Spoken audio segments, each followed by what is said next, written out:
Hello बच्चों, आप सभी का राठौर स्टडी हब में स्वागत है। हमने आपको नंबर सिस्टम के बारे में बताया, विभाज्यता के नियमों के बारे में पूरा डिटेल दिया। अब कुछ ऐसे क्वेश्चनों के बारे में चलते हैं नंबर सिस्टम के, जो प्राय आपके प्रतियोगी परीक्षाओं में पूछे जाते हैं। सबसे पहले हम जीरो को ले रहे हैं। प्राय प्रश्नों में पूछा जाता है कि कई संख्याओं का गुणनफल या फैक्टोरियल दिया होता है कि शून्य की संख्या क्या होगी। जीरो के बारे में थोड़ा सा पहले फिर हम बता देते हैं। जीरो आपको हमने नंबर सिस्टम में बताया कि प्राकृतिक संख्या में जीरो सम्मिलित नहीं होता है, परंतु होल नंबर में आपका जीरो सम्मिलित होता है। मीन जीरो क्या है? एक जो है होल नंबर है। जब हम इंटीजर की बात आते हैं पूर्णांक में, तो उसमें भी जीरो आपका होता है, परंतु जीरो ना तो धनात्मक पूर्णांक है और ना तो ऋणात्मक पूर्णांक है। जीरो प्राकृतिक संख्या भी नहीं है। जीरो ना तो धनात्मक पूर्णांक है ना तो ऋणात्मक पूर्णांक है। जीरो परिमेय संख्या है। इतनी बात जीरो के बारे में। जीरो के बारे में और जनरली हम व्यवहारिक रूप से प्रयोग करते हैं कि जीरो को चाहे जिस संख्या में जोड़ दें, जीरो कोई प्रभावित नहीं करता है, चाहे जिसमें घटा दें कोई प्रभाव नहीं डालता है। परंतु अगर जीरो को किसी संख्या से भाग भी कर दें तब भी जीरो ही बना रहता है। परंतु अगर जीरो से किसी संख्या को भाग कर दें तो बहुत बड़ा मान पहुंचा देता है आपका अनंत। जीरो आपका एक स्पेशल डिजिट है। अगर किसी संख्या में बाईं ओर लगता है तो कोई प्रभाव नहीं उत्पन्न करता है, परंतु अगर ये दाईं तरफ लग जाता है तो जितने जीरो बढ़ते हैं उतने आपके संख्या को बढ़ाता चला जाता है। 10 गुना, 100 गुना, 1000 गुना। महत्वपूर्ण आपका जीरो है। ये आपकी सामान्य बात रही, मगर हम अपने कंपटीशनों के लिए आते हैं। हमने आपका आज टॉपिक बहुत ही अच्छा लिया है, शून्यों की संख्या कैसे निकालते हैं। अब शून्य के बारे में आप जानते हैं कि जनरली अगर संख्या में जीरो हो तो जीरो मालूम हो जाएगा। संख्या को अगर हम 5 से किसी सम संख्या को गुणा करें तो आपका जीरो आ जाता है निश्चित। संख्या के साथ आपका जीरो जरूर आएगा। पहले नियम में हम इसी का प्रयोग करेंगे। अब सम संख्या पहली कौन सी है? 2 है, तो 2 से ही हमारा काम बन जाता है। इसलिए सम संख्या 2, इसका मतलब 5 गुणित 2 के जितने ग्रुप होंगे, किसी संख्या के गुणनफल में 5 गुणित 2 के जितने भी युग्म होंगे उतने जीरो हमारे बढ़ जाएंगे। अब संख्या में जितने जीरो हैं वो तो जीरो रहेंगे ही। कहने का मतलब किसी भी संख्या में यदि हमको जीरो की गणना करनी है तो एक नियम हमारा क्या बना कि हम संख्या में जितने जीरो हैं, संख्या के जीरो तो हम ले लेंगे, प्लस 2 गुणित 5 के जितने युग्म हैं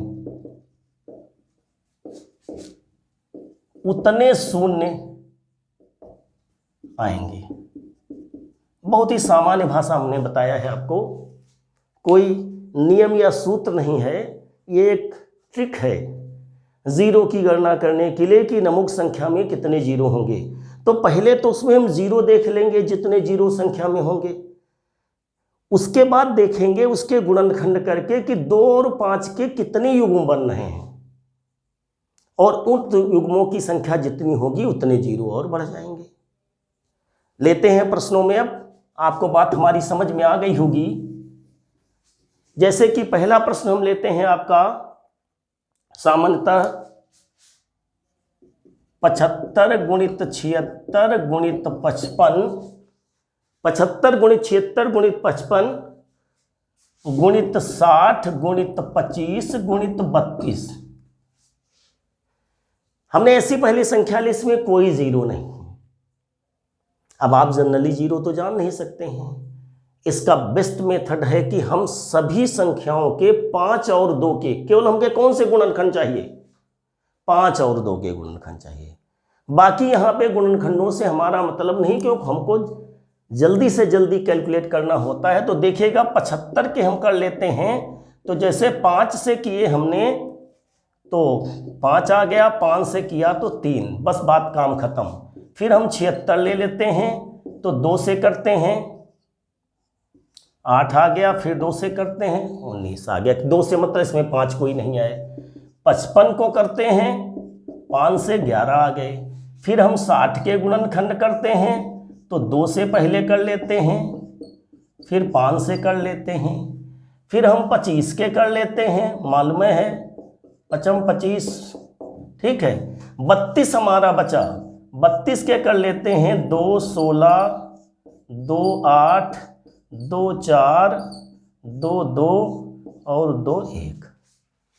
अब इसमें अगर हम युग्म देखें तो जो 2 की संख्या अधिक हो सकती है, 5 की कम हो सकती है, तो जो कम होंगे उतने ही जोड़े बनेंगे। अब देखिए 5 हैं, 1 2 3 4 5 6, 6 आपके 5 हैं। 2 हम देख लेते कितने, 1 2 3 4 5 6 7 8 9। अब 2 की संख्या तो हमारी कितनी है, 9, परंतु 5 की संख्या कितनी है, 1 2 3 4 5 6। तो 6 युग्म हमारे बने, किसके, 2 गुणित 5 के। इसका मतलब इस संख्या में शून्यों की संख्या कितनी होगी, शून्यों की संख्या आपकी होगी कितनी, 6 युग्म बन रहे हैं तो 6 शून्य होंगे। अब इसे हमें पूरा कैलकुलेट करने की जरूरत नहीं है, इसीलिए तो ये ट्रिक है कि आप पूरे को गुणा करें, गुणा करने के बाद फिर संख्या पूरी निकालें, तब आप जीरो के बारे में जानें। कोई आवश्यकता नहीं है, आपके पास नियम है कि जो जीरो इकाई में हो वो तो आप लिख ही देंगे। फिर हम उनके सभी संख्याओं के जीरो को छोड़कर जो संख्या बचती है, यहाँ जीरो ही नहीं है, उनके गुणनखंड करके देखते हैं और सभी गुणनखंडों में चेक करते हैं कि 2 और 5 के कितने युग्म हैं। अब यह निश्चित है कि 2 अधिक संख्या में 5 कम, तो जितने कम वाले हैं उतने ही युग्म बनेंगे। अब 5 6 थे, 2 तो अधिक थे, मगर 6 ही युग्म बनेंगे, 2 शेष बच जाएंगे, कोई मतलब नहीं। तो 6 युग्म बने 2 गुणित 5 के, इसका मतलब शून्यों की संख्या कितनी होगी, 6। हम समझते हैं आपको बात समझ में आ गई होगी। फिर हम ले लेते हैं क्वेश्चन एक सामान्य सा।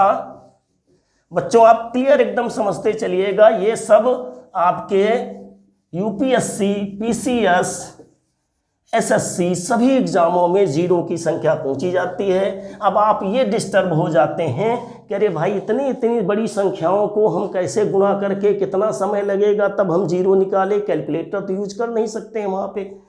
अब जैसे हम ले लेते हैं संख्या सामान्य से 10, 20, 30, 40, 50, 60, 70, 80, 90, 100 फॉर एग्जाम्पल हमने ले लिया। अब इसमें देखिए 1 2 3 4 5 6 7 8 9 10 11 जीरो तो हमारे ऑलरेडी हैं। उसके बाद जीरो के अलावा गुणनखंड करने हैं, तो 2 बचा इसमें, केवल इसमें 1 बचा, इसमें 3 बचा, इसमें 4 बचा, इसमें 5 बचा, इसमें 6, इसमें 7, इसमें 8, इसमें 9। तो अगर देखें तो 5 केवल एक बार आएगा, गुणनखंड करने की जरूरत नहीं। यहाँ पर 5 के गुणनखंड 5 होंगे, बाकी 2 चाहे इतनी बार आए। 30 से मतलब नहीं है, क्योंकि जीरो आपने ले लिया है। जीरो को छोड़ने के बाद जो संख्याएं बची हैं उनके गुणनखंड करके चेक करेंगे। इसके पहले वाले प्रश्न में जीरो थे ही नहीं, इसलिए मैं पूरी पूरी संख्या गुणनखंड किया था। आपके दिमाग में बात नहीं होनी चाहिए 30 है तो जीरो भी ले लिया फिर 30 के गुणनखंड करें ना।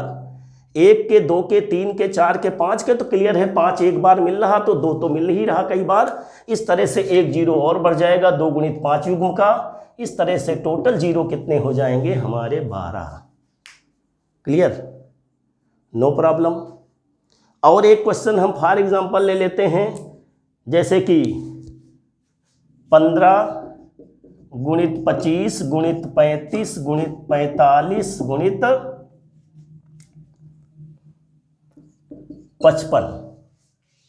क्वेश्चन हम ले रहे हैं 15 गुणित 25 गुणित 35 गुणित 45 गुणित 55। अब इसमें जीरो की संख्या हमको बताना है। तो अगर देखें हम गुणनखंड करके, तो देखिए 15 के गुणनखंड क्या होंगे आपके, सीधे 5 गुणित 3 होंगे। हम डायरेक्ट लिख दे 5 गुणित 5 होंगे, 5 गुणित 7 होंगे, 5 गुणित 9 होंगे, 5 गुणित 11। 5 तो इसमें बहुत आ रहे हैं, पर कहीं 2 आ रहा। वैसे भी आप जानते हैं कि अगर किसी संख्या में इकाई का अंक 5 है तो 5 से विभाजित होगा, 2 आएगा ही नहीं उसमें। इकाई के अंक में 5 है तो 5 के विभाजता के नियम में हमने 0 और 5, तो 0 में तो 2 आता है, वही नियम ही चल रहा है। मगर केवल जब 5 होता है इकाई में तो 5 से विभाजित तो होगा, परंतु संख्या में 2 फिर नहीं आएगा। इसका मतलब 2 कहीं आ ही नहीं रहा है। इसका मतलब युग्म आपके 2 गुणित 5 के कितने बनेंगे, कोई भी युग्म नहीं बनेगा, कोई भी नहीं। अब 0 इसलिए नहीं लिख रहे हैं, कोई भी युग्म नहीं बनेगा। इसका मतलब नंबर ऑफ 0 आपके कितने होंगे, कोई नहीं। मतलब एक भी 0 की संख्या नहीं होगी, एक भी नहीं, कोई नहीं। हमने इस टाइप के भी ले लिया आपको, जिससे आपको प्रॉब्लम ना हो कि मान लो ऐसी स्थिति आ जाए कि कोई युग्म न बने, तो उस संख्या में इसका मतलब इसका गुणा आप करेंगे तो किसी भी प्रकार के कोई भी संख्या के गुणनफल के बाद 0 प्राप्त नहीं होंगे।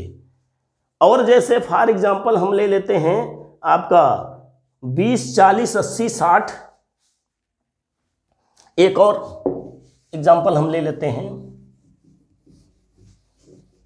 जिससे आपको बात पूरी समझ में आ जाए। 20, 40, 60, 80, 100। 1, 2, 3, 4, 5, 6 0 ये आपके हो गए। बचा क्या, 2, 4, 6, 8, 10। नहीं 10 नहीं, 1। क्या बचा आपका, 1 बचा। 2 0 आपने 2, 1, 3, 4, 5, 6 ले लिए। अब इसमें देखें तो 2 मिल रहा, 4 मिल रहा, 6, 2 2 3 8 मिला, कहीं 5 कोई नहीं मिल रहा है। इसका मतलब आपके कितने 0 होंगे, 6। क्योंकि अब इसमें 5 2 के सब संख्या, जैसे पिछले में 5 हमने बताया 5 सब मिल रहा था, 2 नहीं मिल रहा था। इसमें सब 2 मिल रहे हैं परंतु 5 का कोई संख्या नहीं मिल रही, गुणनखंड नहीं मिल रहा है। इसका मतलब यहाँ पर 2 गुणित 5 के एक भी युग्म नहीं होंगे। तो जितने 0 आपके पहले मिल रहे हैं वही 0 आपके हो जाएंगे। तो नंबर ऑफ 0 कितने हो गए, 6। हर तरह के प्रश्नों को हमने सम्मिलित कर लिया है। अब एक कंडीशन की कभी कभी पूछ लेते हैं बच्चों, आप जानते होंगे, पहले हमें बताना पड़ेगा आपको फैक्टोरियल। जैसे n फैक्टोरियल होता है, इसका मान कुछ बच्चे जानते होंगे, कुछ लोगों को नहीं मालूम होगा। मतलब जो भी संख्या है उसको तब तक लिखते जाइए घटाते हुए जब तक कि 1 ना आ जाए। जैसे हमें 5 फैक्टोरियल लिखना है तो 5 गुणित 4 गुणित 3 गुणित 2 गुणित 1। कभी कभी पूछ लेते हैं प्रतियोगी परीक्षाओं में कि इतनी इस फैक्टोरियल में कितने 0 होंगे। अब छोटे जैसे 5 फैक्टोरियल दिया है तो इसमें 5 और 2 का 1 है, इसका मतलब 1 0 होगा। बड़ी आसानी से बता सकते हैं। परंतु उतने फैक्टोरियल में गुणनखंड करना, फिर उसको देखना थोड़ा सा कठिन काम होता है, बहुत समय लगता है। इसलिए कुछ बड़े बड़े जो फैक्टोरियल के प्रश्न होते हैं उसके लिए हम आपको एक टेक्निक बता देते हैं कि फैक्टोरियल के कैसे कैलकुलेट करते हैं। जैसे आपका दिया है, सबसे पहले हम ले रहे हैं 100 फैक्टोरियल। अब 100 फैक्टोरियल का मान तो आप जान ही गए होंगे, क्या होगा, 100 गुणित 99 गुणित 98 गुणित 97 गुणित 96 गुणित 95। अब कितने लंबे तक आगे जाएंगे, कितने गुणनखंड आपके बनेंगे, इतने गुणनखंड करने में समय। तो हम आपको एक ट्रिक दे रहे हैं इस तरह के फैक्टोरियल के 0 निकालने के लिए। फैक्टोरियल के 0 निकालने के लिए हम 5 से भाग करेंगे। देखिए 100 को हमने 5 से भाग किया, 20 आया, फिर 5 से भाग किया, 4 आया। भाग करते करते क्या दूसरा नियम है फैक्टोरियल जीरो निकालने के लिए कि जिसका फैक्टोरियल दिया है उसको 5 से हम भाग तब तक करते जाएंगे जब तक कि 5 से कम संख्या ना आ जाए। जो हमारे भागफल आते जाएंगे उन्हीं को हमें जोड़ना है। जैसे 20 और 4 दो भागफल आए तो कितनी संख्या होगी 100 फैक्टोरियल में जीरो की? Number of zero. शून्यों की संख्या 100 फैक्टोरियल में कितनी होगी? 24। अब आप समझ गए होंगे। इससे इजी ट्रिक आपको क्या मिल सकती है? ऐसे आप निकालेंगे तो 100 फैक्टोरियल 100 गुणित 99 गुणित 98 गुणित 97 गुणित 96 गुणित 95 समान करते करते 1। अब इतने लंबी संख्याओं में आप गुणनखंड करके जो हमने विधि बताई उसमें जाएंगे तब भी बहुत लंबा प्रोसीजर हो जाएगा। तो अगर फैक्टोरियल में संख्या एक एक के अंतर में दी है तो फैक्टोरियल बनेगा, और उस फैक्टोरियल के निकालने का मेथड आपका ये होता है कि आप भाग करिए 5 से। 100 को नहीं जोड़ना है। 5 से 20 आया, फिर 5 से 4 आया, फिर आगे 5 में 4 का भागफल नहीं जाएगा। इसका मतलब उसी जगह से स्टॉप कर देंगे। कितने भागफल हम आए हैं? एक भागफल आया 20, एक आया 4। भागफल के बारे में जानते होंगे आपको। भाज्य को हम, जो भाज्य संख्या होती है उसको हम भाजक से भाग करते हैं तो हमारा भागफल मिलता है, और नीचे जो मिलता है वो रिमाइंडर मिलता है। इसके बारे में हम आगे अगले वीडियो में आपको जब प्रश्न आएंगे रिमाइंडर शेषफल की संकल्पना तो और क्लियर करके बताएंगे आपको। यहाँ पे नंबर ऑफ जीरो की बात हो रही तो हमें सबसे इजी मेथड मिल जाता है कि फैक्टोरियल के लिए हम 5 से भाग कर लेते हैं। और एक प्रश्न को समझ लेते हैं हम, जैसे कि हमारा है 97 फैक्टोरियल। 2-3 क्वेश्चन ले लेते हैं जिससे आपको जीरो के बारे में क्लियर हो जाएगा। 97 फैक्टोरियल। अब 97 इंटू 96 इंटू 95 जब तक एक ना आ जाए इसका मतलब ये होता है गुणा में। इसमें कितने जीरो होंगे? 97 फैक्टोरियल में नंबर ऑफ जीरोस कितने होंगे, जीरो कितने होंगे जानना है। तो इसके लिए तरीका बस यही हमारा कि 97 को हमने 5 से भाग किया। 5 एकम 5 पन्ना। शेष से आपको मतलब नहीं है, भागफल से केवल मतलब है। अब सोचोगे इसमें 2 शेष बच गया, उससे कोई मतलब नहीं। फिर हम 5 से भाग करेंगे, 5 3 15, 4 शेष बचा, कोई मतलब नहीं। आपके 2 भागफल आए 19 और 3, कितने हो गए? 22। ये हो गए आपके नंबर्स ऑफ जीरो। क्लियर? कितने हो गए? 22। क्लियर हो गया होगा आपको। एक फॉर एग्जांपल और प्रश्न लेते हैं थोड़ा सा बड़ा, 400 फैक्टोरियल, बहुत बड़ा। अगर हम 400 फैक्टोरियल ले लें, अब आपको इजी मेथड मिल गया है, आपको आगे जाने की जरूरत नहीं। 400 को हम 5 से भाग करते हैं, 80, फिर 5 से 16, फिर 5 से 3। कौन कौन संख्याएं मिली आपकी भागफल की? 1 2 3, तीनों को जोड़ लेंगे। क्लियर? 80 16 3 कितना आया? 99। इसका मतलब नंबर ऑफ जीरो 400 फैक्टोरियल में कितने होंगे? 99। हमने आपको बताया कि सामान्य संख्याओं के गुणनफल में जितने जीरो होते हैं वो तो जीरो आ ही जाते हैं, 2 और 5 के जितने युग्म होंगे वो जीरो आ जाएंगे। परंतु फैक्टोरियल जैसी संख्याओं में बहुत बड़ी संख्याएं हो जाती हैं, इसलिए एक नई टेक्निक निकाली गई है, एक नई ट्रिक निकाली गई है शून्यों की निकालने की, कि 5 से भाग करते हैं और जितने भागफल जाएंगे जब तक कि 5 से कम संख्या ना आ जाए उनको हम जोड़ लेते हैं। शेषफल से मतलब नहीं है, केवल भागफल। 5 से भाग किया 80 आया, 5 से 3 आया, 5 3 15, एक से मतलब नहीं है। एक बार 80 आया, एक बार 16 आया, एक बार 3 आया, इसका मतलब 99 हो गया। एक बार 19 आया, एक बार 3, केवल 2 बार आया 22।